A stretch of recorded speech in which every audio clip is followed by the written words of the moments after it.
Welcome to the webinar, Energy Circle webinar. We're going to be talking today to Dan Woynillowicz, who is the principal at Polaris Strategy. And I knew Dan for a number of years when he was working with Clean Energy Canada, and interviewed him on a variety of energy transition topics, and appreciated his insight and depth of understanding and depth of technical expertise. And 3 years ago, he went out on his own with Polaris Strategy, and now does a lot of work with BC Hydro and in the BC electricity system, among other topics, I guess. So welcome to the webinar, Dan. Yeah, thanks very much. And I should just clarify, so I've been engaged with BC Hydro in various capacities, most recently on the BC Hydro Task Force, which was convened by the provincial government, but that's unpaid. So I don't actually do any fee-for-service work for BC Hydro or have any kind of contractual arrangements with them. And so everything I'll speak to is my perspective and mine alone. No conflicts of interest. Good to know. Precisely. Now, Dan, we're going to talk today about BC Hydro and sort of rewiring the BC electricity system to accommodate growth of 2 times to 3 times by 2050. And then, of course, because we have a number of Alberta folks in the Energy Circle, we're also going to talk about the potential for east-west electricity trade between Alberta and BC, and because that's it's a bit of a contentious issue. There's an intertie already, but it's been throttled back to about 300 or 400 megawatts. It's 1,200 megawatts full capacity. And James Van Leeuwen, who we expect will be showing up here shortly, actually unearthed a discussion document, I think it was authored last year, from BC Hydro, discussing the problem with it, and putting the responsibility squarely on Alberta and on AESO and the Alberta government. So, Dan, maybe let's start with if you could give us your take on where the BC electricity system is going and what's taken place in the last few years around Clean BC, the BC Hydro's 10-year capital plan, and where we expect the province to go. Yeah, sure. So, I mean, maybe a good point to start is with Clean BC, so the province's climate plan, which was first developed in 2019 when we had the provincial NDP, who were supported via the Confidence and Supply Agreement by the BC Greens. And so there was a lot of influence from Dr. Andrew Weaver, who was the leader of the Green Party at that time, and in working with Minister George Heyman, the Minister of Environment for the NDP, to develop that plan. And in many respects, it was a continent leading, and in some cases a world leading climate plan on paper. And they have been busily working at implementing some of the key pieces. And what's really central to many elements of the Clean BC plan is electrification. So substituting fossil fuels with electricity. So electric vehicles, heat pumps, swapping out natural gas used for low-grade industrial heat with electricity. So that was a really central element of the Clean BC climate plan. Around that same time, the government had also committed to developing an energy roadmap. They then kind of determined that they felt as though the Clean BC climate plan was de facto an energy plan, and so they didn't need to do this separate energy roadmap. And I think in many respects that was quite consequential insofar as Clean BC is very much a top-down, focused on emission reductions. They work with economic modelers who kind of say, well, this is what might happen in the energy system. But it wasn't then also met with more of a bottom-up energy plan in terms of what does it look like to actually make sure that we've got the clean energy available needed to drive those emission reductions.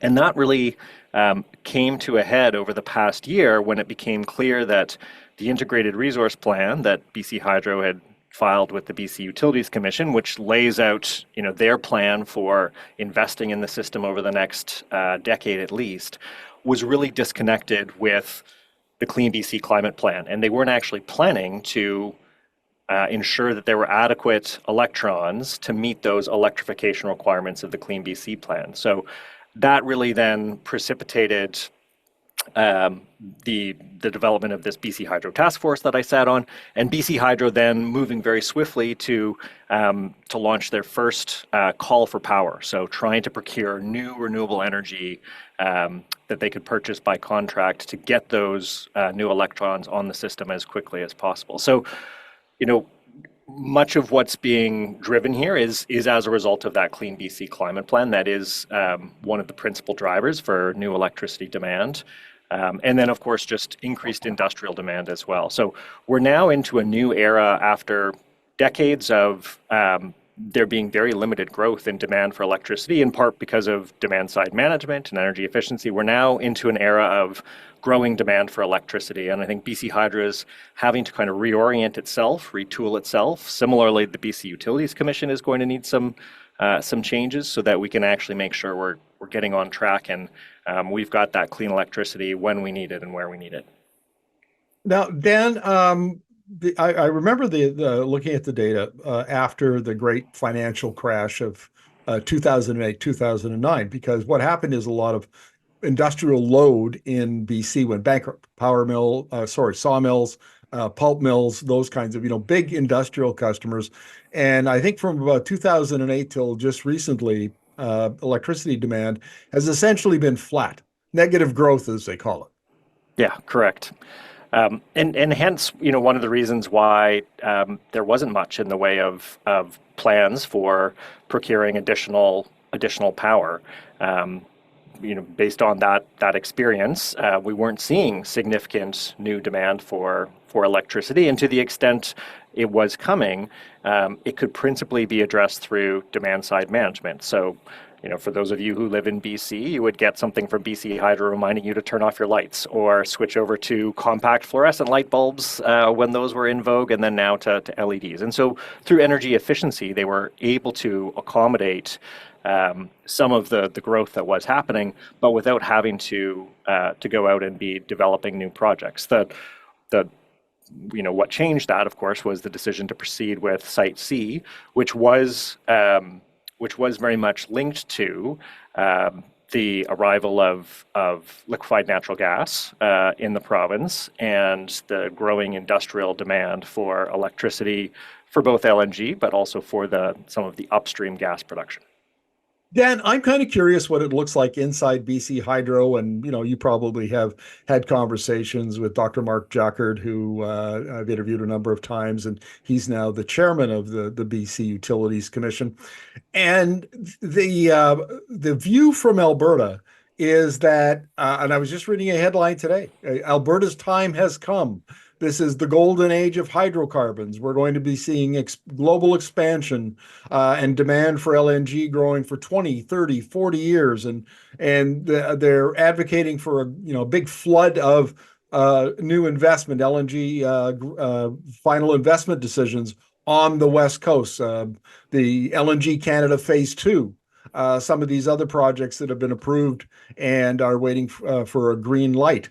But what does it look like from the other side? Like when you talk to BC Hydro, how do they perceive it? How does the BC Utilities Commission or the BC government perceive LNG growth in BC? It's a good question, and I think right now there's a lack of clarity as to what the prospects are for additional LNG development, and much of that is driven by the fact that we have radically different forecasts for global gas demand, depending on, are you listening to OPEC or BP or Shell or the International Energy Agency or some of the other analysts out there that produce these kinds of forecasts? Because they really do range from everything from, gas demand peaking globally within the next 5 to 10 years to boundless growth out over the next 25 years. And much of this is just a function of local politics in some of these destination markets. So for BC LNG, Asia, of course, is the principal market. South Korea and Japan were seen as great prospects. Both of those nations have revamped their energy plans to focus on renewables and nuclear, both from a cost perspective, but also from an energy security perspective. They didn't particularly like the price spike in their gas imports when Russia invaded Ukraine. So from an economic perspective, from a security perspective, in addition to the climate perspective, they're motivated to be reducing their reliance on gas in the coming decades. So wasn't so long ago that those markets were looked at as a sure thing for growing gas demand. And now it's the opposite. Japan is setting up trading desks because they've actually overcontracted LNG, and now they're looking at how they can resell it to others. Yeah, it's very interesting the way the different forecasters look at LNG. But I have to say that because I've read many of them, the majority call for a peak sometime in around 2030 in LNG demand, and the leader in the pro LNG is OPEC. It has I forget what the gas demand is, but forecast is in World Oil Outlook 2045. But I do remember the oil demand, which is going to grow from 103 million barrels a day today to 116 million barrels a day by 2045. And they had a similar kind of curve for gas. So they're expecting a significant expansion of gas. And I think where they have missed the mark, Dan, is that they have not fully incorporated the pivot that occurred after Russia invaded Ukraine. They still think of energy security as access to gas and oil.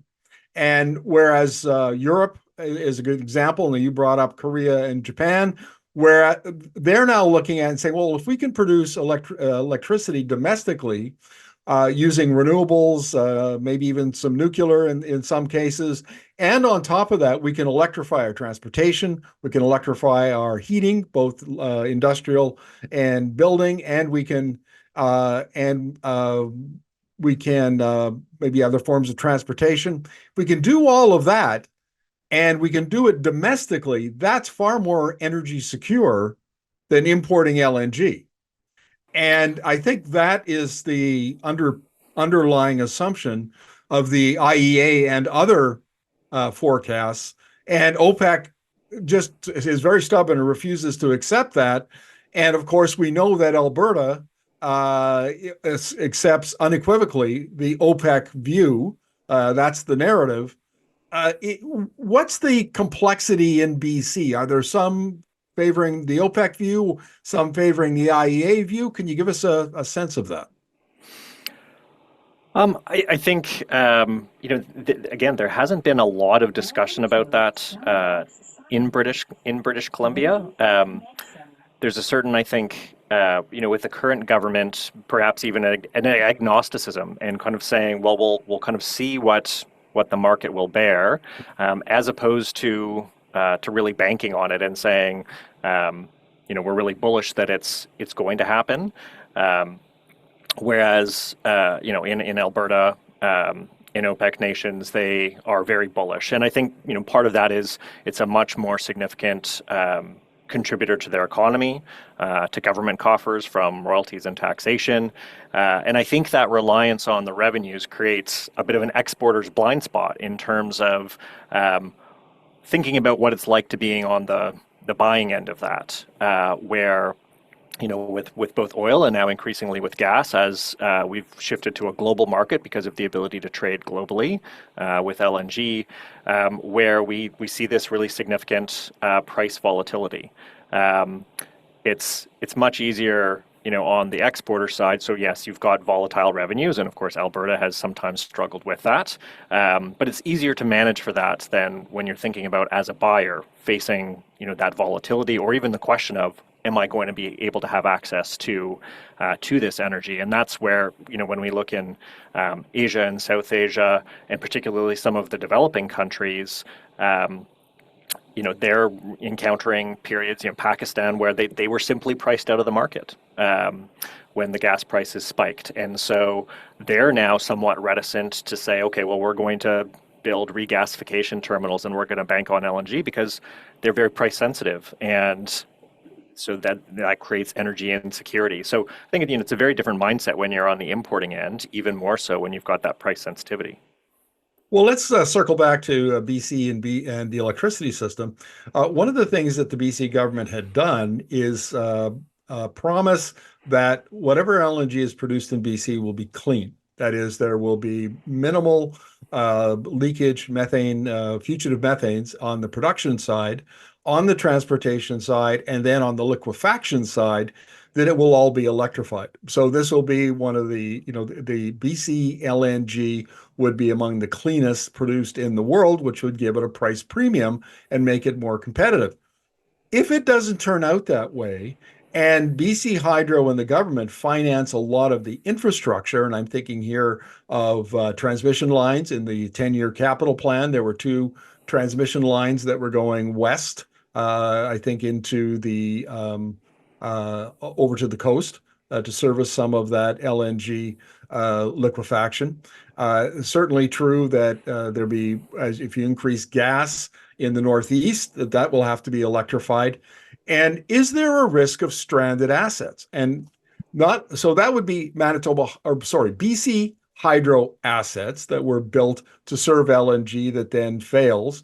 But also then we've got the LNG assets, and who pays to clean those up? Is there much discussion in Victoria about those issues? Certainly, there's discussion of the risk of stranded assets, particularly as it relates to those transmission lines in the Northeast. Less so with the transmission lines in the Northwest. In the Northwest, BC Hydro has a lot more optionality in terms of potential customers. So earlier this year, they basically went out to the market and said, who up in this region might be interested in power? And it's a real diversity from the port to transportation, mining, green hydrogen production, and then of course LNG. And that total amount of potential demand greatly exceeds their planned increase in transmission. So I think they've got some contingency there where if LNG weren't to go ahead, there are others who will likely be in line to use that electricity. The Northeast is a different matter because it really just is the oil and gas sector and its need to be electrified that I think creates greater risk of stranding those assets. That said, production in the Northeast doesn't have to exit BC via liquefaction on the coast. Traditionally, it's been exported by pipeline down into the U.S. So they would still have that as an outlet. So I think that, the overall risk of stranded assets is probably relatively low. I think the bigger challenge for BC Hydro, though, is just trying to figure out what are they planning for in terms of industrial demand. Also, to the extent that there's more industrial demand they can meet, right now it's just first come, first serve. Is that the best approach? Should there be any weighting of the risk of a certain operation potentially going belly up, and having been further ahead in line, and so been granted that electricity that might lead investment in something else to go elsewhere. So that's a conversation I think is just starting in Victoria and with BC Hydro is, should there be any kind of prioritization of how BC's electricity is used to help grow the economy? And that's something that Quebec has done, where any new connection over a relatively small amount is actually approved or denied by government. And they're putting it through a lens of what kind of economic development do they want to attract to the province, and do they think adds real value to their economy? Yeah, I'm kind of curious about that because there is a lot of, I think there's some concern that the BC economy is not, the government is not sending the right signals to BC Hydro. BC Hydro is confused, so it takes a conservative approach to this. There's a lot of potential industrial development. LNG is one, but there's also mining of critical minerals that's out there. And it seems like it's very uncertain at the time. And how do crown corporations like BC Hydro and how do the government manage through that kind of uncertainty? Well, they generally they tend to pull in their horns and not make those kind of investments. And how will they resolve that going forward, uh, based on the conversations you're having? Yeah, so just a few weeks ago now, the province released their clean energy strategy, which does begin to name some of these questions that they acknowledge need to be wrestled with.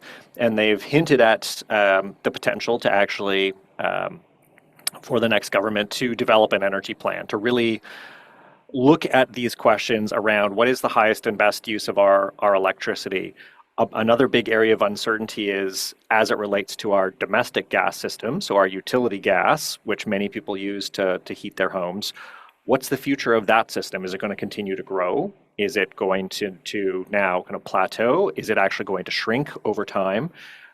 Because all of that has implications for BC Hydro as well. If we're not using gas to heat homes and we're using electricity instead, then BC Hydro needs to make sure that both on the electricity supply, but right through to distribution into your home, that they've got the grid ready to be able to deliver you those electrons. And right now, there's a lot of uncertainty as to how we'll be heating buildings and heating homes in the coming decades. So that's an area where more certainty is required as well. And so again, I have quite a bit of sympathy for BC Hydro in terms of there are numerous different potential futures for BC Hydro, and they're also very, very strictly regulated by the BC Utilities Commission in terms of making sure they're not wasting ratepayers' dollars, including by investing in things that aren't needed.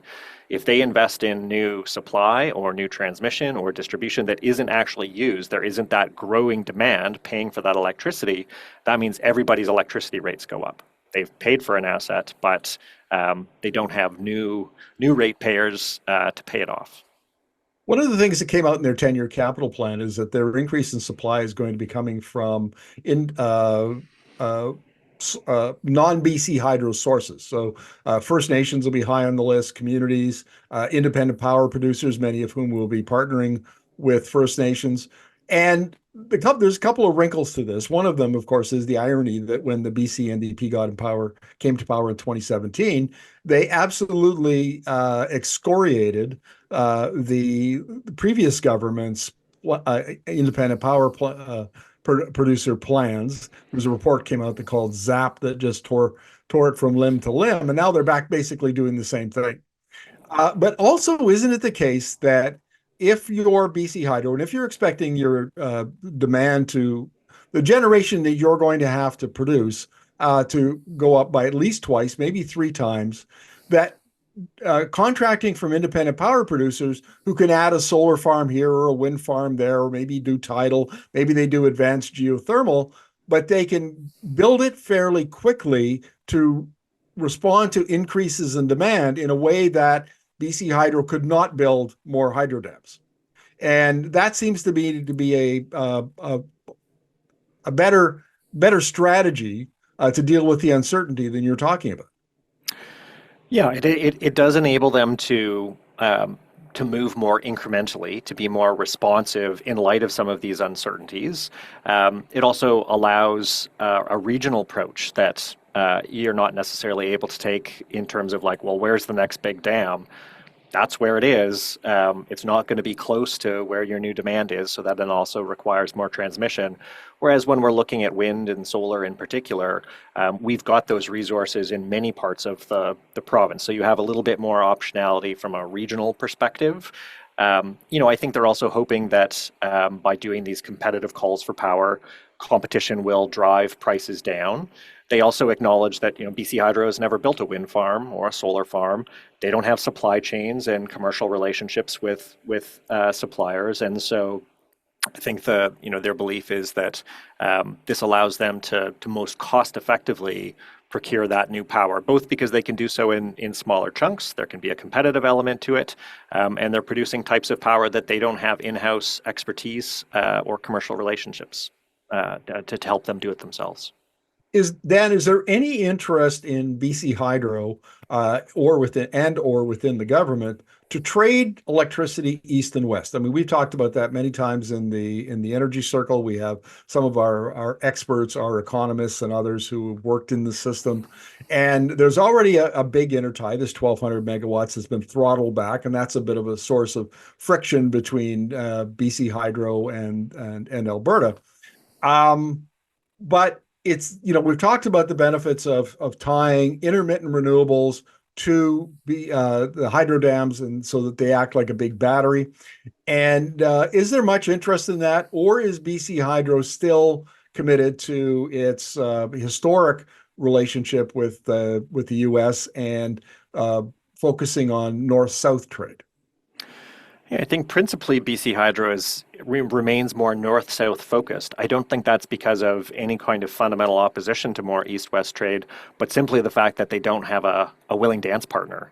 And I think they feel like to a certain degree they're being mistreated, with the current situation. And so you reference it being throttled back, and just to kind of explain what's going on is typically when you have a line, a certain proportion of it is allocated for trade.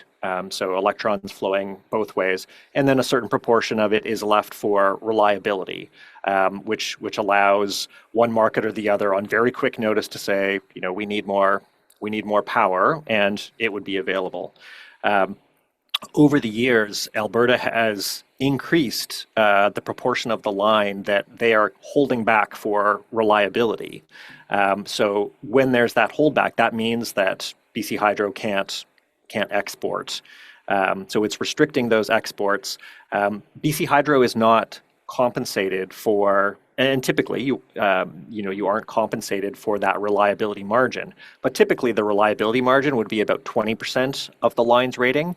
Here we're looking at 50 to 60% of the line's rating as being held for Alberta reliability. So that stings. And part of this is there is some notionally complexity, or in terms of Alberta being a deregulated market, BC Hydro being a Crown Corp, is that unfair from a competitiveness perspective? And then at the political level, I think Alberta has long had this belief that that power trade back and forth benefits BC Hydro because BC Hydro is booking profits, and that is somehow unfair to Albertans. It may be unfair to some of those Alberta generators, and they argue that it is. But if you're thinking from an Alberta ratepayer perspective, paying your electricity bill, when you're getting those electrons from BC, when you have access to those, that's actually cheaper power than is otherwise available in the Alberta market alone. And so you're saving money. So when we look at, to the extent Alberta power bills are going up, in part that's because Alberta is preventing BC from making cheaper power available. Yeah, Dave Gray, who's an energy economist and was involved in the design of deregulated markets back 25 years ago, makes the point all the time that the current system is set up to encourage the utilities to practice economic withholding, and so to maximize their profits. And while that has abated somewhat, it's still not down to the point where Alberta power rates are the same as BC power rates. So is there any chance over time that as the two systems both have to increase the amount of power that they produce, and presumably on the Alberta side clean it up and reduce emissions, is there any inkling, any indication that the unwilling dance partner might actually come dance with the others? I think that hinges in large part on whether Alberta, of its own volition or by virtue of being compelled through federal regulations, as are currently being put together by the Trudeau government, but might not survive a change to a Poilievre government, unless there is an effort in Alberta to clean up its electricity system, then I think Alberta will likely kind of continue to turn a blind eye to power from British Columbia. I mean, the real value proposition of that BC Hydro can offer the province is, yes, at times cheaper electrons, in those moments of need, but also just the what we call firming. So to the extent that for Alberta to have a cleaner grid, they would be incorporating larger amounts of variable wind and solar, then having that dispatchable, ready when you need it, clean power that hydro can deliver. Would, based on the analyses I've seen, be more cost effective in many cases than really significant amounts of battery energy storage within Alberta, or adding carbon capture and storage to natural gas generating plants. So if Alberta is looking for the cheapest way to get to a clean grid, then BC Hydro would, all of a sudden, they would want to go to BC Hydro and say, will you play with us again? Another one or two questions, Dan, and then we'll take questions from our audience. One of the questions I have is related to federal regulations, but more specifically, federal subsidies for interties. This was brought in a couple of budgets ago, and I think there are billions of dollars that are intended to go to subsidize the construction of new interties. And I don't think that the funding is necessarily any of it is earmarked for between BC and Alberta. It could be Ontario and Quebec, whatever.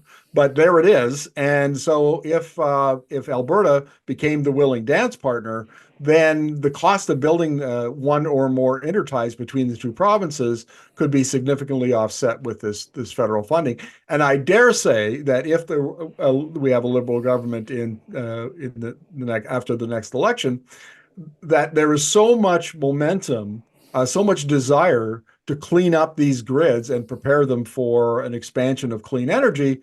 I wouldn't be surprised if there'd be more funding available. Like, it would be like almost whatever it takes to get this job done, we would commit to it because it's very high on our agenda, our policy agenda, and to some extent political agenda. Well, what's your take on that? Yeah, so the federal government, going back to the early part of their tenure in the kind of the 2015 to 2019 period, they were very engaged through Natural Resources Canada with provinces, working collaboratively. They convened different regional tables, including BC, Alberta, Saskatchewan, Manitoba, Ontario, Quebec, and the Atlantic provinces, to look at what are some of the opportunities to enhance transmission within those regions with an eye towards reducing emissions and doing so in a cost-effective way, in a way that's not going to drive up electricity rates. So there was a lot of great analytical work done, convening of the different players. But at that point, the government said, okay, we're not going to force you to do this, but if you're interested in doing this, we, the federal government, will bring our checkbook. And they have continued to kind of say the checkbook's open. They've in budgets they've said we'll write checks. They've also now have investment tax credits for interprovincial transmission. So they've done everything they can to really kind of sweeten the pot in terms of defraying the cost from ratepayers between those two provinces, because that's often a point of tension. Who pays? Who benefits? So the federal government is saying we'll help out with that. But ultimately, they got to a point where I think they felt like we're offering the carrots, they're not taking them. Maybe they'll take them if we add a stick to the mix. And so that's the development of the clean electricity regulations that would now actually say, okay, you're going to have to clean up your grids, at which point when provinces look at, well, what's the most cost-effective way to do that? One of the things that will emerge is more trade with our neighbors, and then the federal government is there to help defray the cost. This is going to be my last question for Dan, and then we'd like to throw it open to you folks. So can you go down to the reactions icon at the bottom of your Zoom screen? And if you have a question for Dan, please click on that and then click on the hand. So you raise your hand, and then I'll call on you once we're ready to do that. Dan, I just yesterday I interviewed Rob Gramlich, who is with Grid Strategies in Washington, D.C. The Senate had, two senators, one of which was Joe Manchin, had tabled a bill that would, there's a lot to it, but some of the things that it would do would provide more funding for and more coordination around transmission planning. And there are some additional powers that would be added to FERC, the Federal Energy Resources Commission. And then there are other mechanisms in there to encourage regional planning. And I look at all of the regional planning resources that the Americans have. They have the RTOs, the regional transmission organizations. They have, there are other organizations like on the Pacific Northwest. I've interviewed a few of them who are involved in this. They work with the independent system operators, which tend to be state-based. There's so much more infrastructure and resources available to utilities and ratepayers and policymakers there. And then I look at Canada, and there's almost nothing. I mean, by comparison, it's very, very small. What's your take on the extent to which BC and Canada in general, but apply it to BC and Alberta, we need some of that infrastructure to allow us to address some of the questions that we've been talking about here? I mean, we certainly do. I think that it's hard to draw parallels from the U.S. For the simple reason that the federal government there has long played a much more active role in electricity systems within the United States than is the case in Canada. In Canada, electricity is very much the remit of provinces, and provinces were able to really just using their own resources that they had at hand, whether they had an abundance of coal and natural gas or hydro assets, they were able to be self-sufficient. And then also with, much of our population clustered along the southern part of the country, when it did come time where there could be some trade that might be beneficial, it's been more north-south than east-west. The expanses of land to go east-west are much greater. So we just haven't had that sense that sharing with each other within Canada would be adequately beneficial. In the U.S., you have so many states and with very different resources and economic capacity. And so there was always more trade happening between states, which invited the federal government to come in and play a much more significant role than is the case in Canada. And so I think, given the decentralized nature of our federation and the fact that electricity is the remit of the provinces, I do think it is going to be more government to government, bilateral between provinces, with the federal government there to provide some support. But politics as they are, and frankly have been, I think it would be hard for the federal government to play a more activist role in making this happen. Well, it sounds like the politics have to change in order to get the policies to change and to get parties talking to each other. And that's one of the things we're discussing here at the Energy Circle is how do we do that? And not on this, just on this issue, but other issues as well. We're going to go now to members who have raised their hand. Roy, you are first up, so you have the mic, sir. Oh, okay. Capacity. All right. I'm a director of the local electric vehicle association, constantly at trade shows and, show and shines and whatever. People are saying they're not going to have enough electricity. They're not going to have enough electricity. And if they do, it'll cost us a lot more, and everybody's going to pay more. And now as a mechanical engineer, I looked at 2 school additions yesterday in Langford. Both of them 100% electric.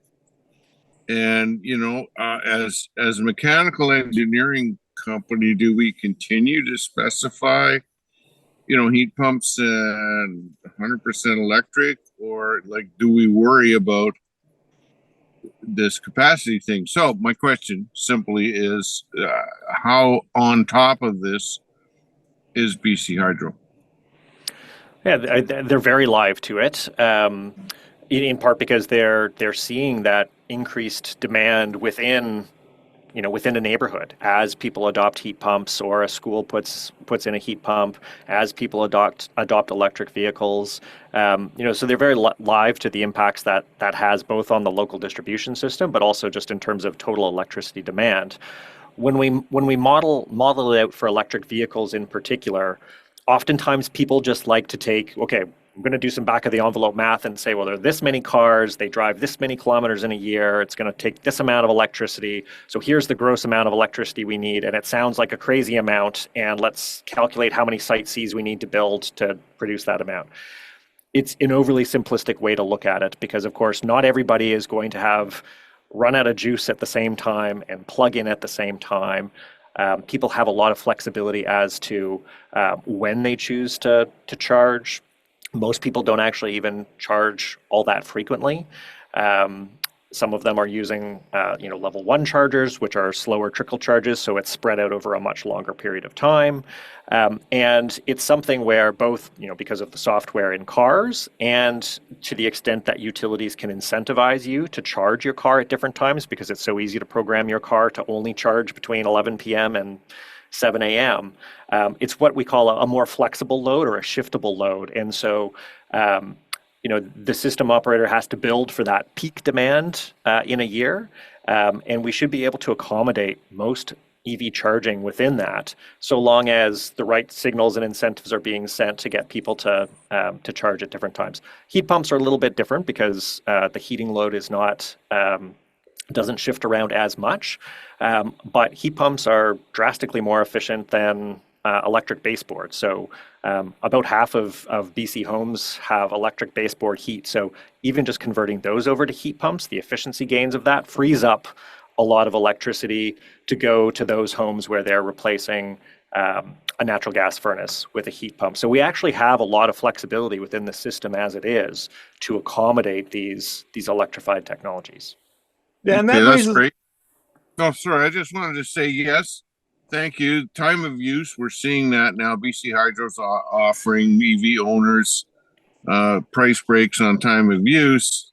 And we have tools in the mechanical trade business with heat pumps, etc., that we can move loads around. So, but as long as they're on top of it, and the big question we get is electricity going to get ridiculously expensive because they can't meet the demand? And you're saying no, they're on it. That's good. That's answering my question. Thank you. Yeah, and we also don't have a competitive market where your access to electricity is based on how much you're willing to pay. Electricity rates are very strictly regulated by the BC Utilities Commission. So when if you look across your different energy bills, let's say you've got a gas bill from Fortis BC, you've got a hydro bill, and you fill your car up at the gas station, electricity is far away the most stable of any of those energy bills. Dan, one of the things I'm noticing down in the U.S. is the interest in technologies, new grid technologies, generation technologies.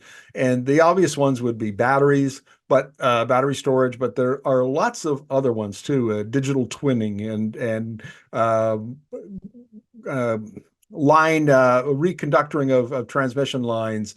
There's another one that there are technologies that allow the electricity to flow more efficiently around bottlenecks and so on. I mean, it just seems like a flood of new technologies coming into the electricity system around the grid. And many of them are meant to address the questions that we're talking about. Are you seeing an interest in BC Hydro in adopting those technologies?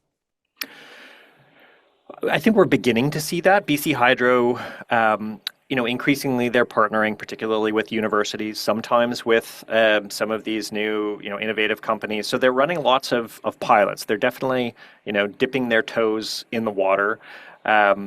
Historically, BC Hydro has not been as open to, what we call distributed energy resources. So rooftop solar or, having a battery in your garage or, some of these software or hardware driven things that allow a homeowner to shift their load around, to benefit in terms of when and how they use energy use. I think that is changing. So some people may be aware that BC Hydro just this week released the additional details around their new programs to offer incentives for rooftop solar and for battery energy storage. So they are now beginning to look at this from the perspective of how does this add value to our grid? And previously, because I think they felt, we were in a surplus situation, we were exporting electricity. And so the notion of all of these people going around and putting solar panels on the roof, for them, that just added complexity to the system of now I'm managing all of these small distributed sources of electricity that want to feed into the grid when homeowners don't need it. That was adding complexity to them and cost to them. So it wasn't something they were particularly keen on. Now they're looking at some of these things from the perspective of, if we've got rooftop solar and batteries within a neighborhood, can we actually prevent the need to increase the distribution within that neighborhood? So we can put off or completely avoid a cost we would otherwise incur. And therefore, now that solar and those batteries are adding value to the system in a way that they haven't before. Dave Patterson, you have been very patiently waiting, but you are up now, sir. So the mic is yours. Okay, I had a question regarding the trend with regards to hydro capacity, like behind dam. Has BC Hydro seen any trend in reduced water behind dams because of the, less snowpack, drier weather? And are they looking at renewable energy as sort of a way to conserve that hydro capacity and extend it? Yeah, I think there are two things going on. So one is, over the past several years, BC's actually been in an electricity deficit. So we've been importing more than we export, and we've been reliant on those imports because we've had unusually dry winters and summers, and so there hasn't been as much water stored behind those dams. If we look at the historical trends, this has been cyclical, and so this is following those cycles, but BC Hydro is just in the process of updating their climate modeling looking forward. So of course, climate science is continually evolving to try to better understand what are some of the precipitation trends likely to be, very much, within the regions where we have these large storage dams. And so what are the potential impacts on the system? And then how would we need to respond in terms of evolving the system? I think to the extent that they're building up more, wind and solar capacity within the system, then that provides them with the ability to not be as reliant on their hydro reservoirs and to actually begin to think of their hydro reservoirs not as the main source of electricity generation, but adding that value in terms of, it's dispatchable, it's there when you need it. So when the wind stops blowing or the sun goes down, you've got access to it. But also from a trading perspective, we can start to think of our large hydro as gigantic batteries. And so, again, this comes back to the real synergies between Alberta and BC is Alberta's got incredible wind and solar resources, but they don't generate all the time. In fact, Alberta could be producing a surplus of wind and solar. British Columbia could be buying that, but then British Columbia could be selling hydro, providing that dispatchable energy when the sun goes down or when the wind comes off. So the two could work very much in sync, but it requires thinking about those hydro reservoirs in a different way than we traditionally have, where we've thought of them as our baseload power, our main source of power. So that is beginning to change. And in part, that's also a hedge against the water might not be there every year the way it has been if some of these cycles change in terms of their frequency around whether we've got adequate precipitation to keep them full. Dan, 5 or 6 years ago, I interviewed a vice president at BC Hydro, and he said Site C would be the last dam they would ever build. And he said 20 years from now, I think he was being a little optimistic, but he said 20 years from now, we'll be doing something like generating with tidal. And since that time, of course, we've seen the advent of advanced geothermal. I think we talk a lot on here about Ever Technologies out of Calgary, which uses SAGD drilling technology to make a big radiator underground, extract the heat, bring it up as hot water. Is BC Hydro exploring any of those technologies where it might actually wind up being the constructor, to build them themselves, own those assets, the way it used to with hydro dams? Not that I'm aware of, but that's not to say that those conversations aren't happening internally, within their engineering group. Of course, what they know how to do, what they've got kind of core capacity is to build and manage big dams. So, but with some of these other projects, they're large engineering projects, and so it's certainly something that they may take a look at. I think the question is always going to be recognizing that a lot of those technologies are emerging through innovation, and much of that innovation is happening in the private sector. And so then are they somehow acquiring a company to bring that expertise in-house, or how else are they acquiring the expertise to be able to to do some of those things. And at the end of the day, I think BC Hydro is always, they're obliged by the BC Utilities Commission to be saying what's in the best interest of ratepayers, i.e. how can we deliver affordable, reliable, clean electricity, and that has to be at the lowest cost. Well, this will be the last question, and it comes out of some work I did on BC emissions. The Environment Canada, Environment and Climate Change Canada sent me their spreadsheet with all of the GHG emissions broken down by province, but also by industry and then sub-industry. And one of the things I was surprised to find is the extent to which industrial emissions play a very large role in BC. If I remember correctly, it was about 75% of those emissions came from industry as opposed to residential or personal transport, that sort of thing. And so my question is, that raises a very interesting question if you're BC Hydro. If a lot of my load is industrial and a smaller portion of it is residential, but the residential is spread out all over the province, it's more difficult maybe or more expensive to serve.